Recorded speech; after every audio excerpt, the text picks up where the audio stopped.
Well, there is a way, kind of a, to get around having to unplug everything and pull the board out and redo it. Really, it's very simple.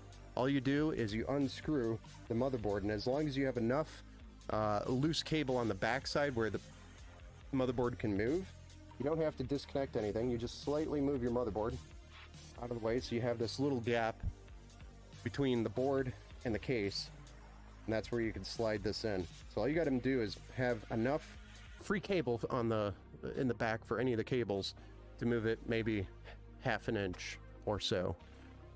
You do a guy that forgot it and left it off instead of, well, I mean, it takes like maybe 5 minutes to do this kind of hack if you forgot it, but you could slide it in here. He thinks you have to basically rebuild the whole thing, but it's usually just a few screws on the motherboard that's holding it back from getting installed. I mean, I've done it before. I've actually forgot it.